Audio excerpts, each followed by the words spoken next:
চরিত্র নিয়ে যখন উলঙ্গপনা শুরু করেছিল, চরিত্র হরণ শুরু করেছিল, সেই সময় আমাদের সকলের মুরব্বী শাহ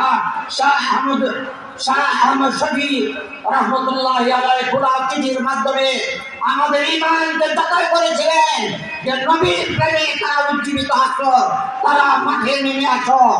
সারা বাংলাদেশ থেকে ঈমান প্রেমিক, ঈমান দীপ্ত তৌহিদি জনতা মাঠে নেমে এসেছিল, আর নাস্তিক মুরতাদরা চোরের মতো ইঁদুরের গর্তে ঢুকে গিয়েছিল। যারা হুঙ্কার ছেড়েছিল হেফাজতের বিরুদ্ধে, আজকে তাদেরকে কোথাও খুঁজে পাওয়া যায় না।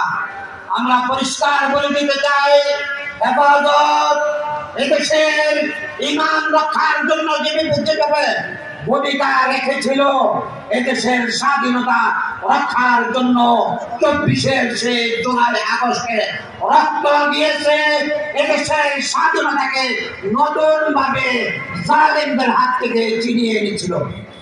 এই জন্য হেফাজতকে নিয়ে ছিনিমিনি খেলার কোন চিন্তা যারা করবে, তাদের স্থান বাংলাদেশে হবে না। আমরা পরিষ্কার বলে দিতে চাই, স্বাধীনতা রক্ষার জন্য হেফাজতের ভূমিকা যেমন, দিন রক্ষার জন্য হেফাজতের ভূমিকা তেমনই। আওয়ামী সরকার আমাদের উপরে, তৌহিদি জনতার উপরে, সারা বাংলাদেশের আওয়ামী বিরোধীর উপরে যে জুলুম নির্যাতন চালিয়েছিল, তার বিরুদ্ধে রুখে দাঁড়িয়েছিল হেফাজত ইসলাম বাংলাদেশ।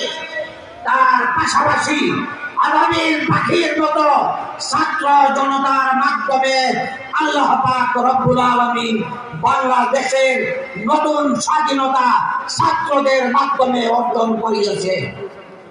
আমরা পরিষ্কার বলতে চাই, আগামী দিন আবার যদি ফ্যাসিস্ট সরকারের কোন প্রেতাত্মা বাংলাদেশে মাথা চারা দিয়ে উঠতে চায়, অথবা তাদের দূষণ দালালরা বাংলাদেশের জমিনে মাথা চারা দিয়ে উঠতে চায়, হেফাজতে ইসলাম 13 সালে যেভাবে গর্জে উঠেছিল, 24-এ যেভাবে গর্জে উঠেছিল, আবার সময় মতো গর্জে ওঠার জন্য হেফাজতের কর্মীরা উজ্জীবিত প্রস্তুত আছে।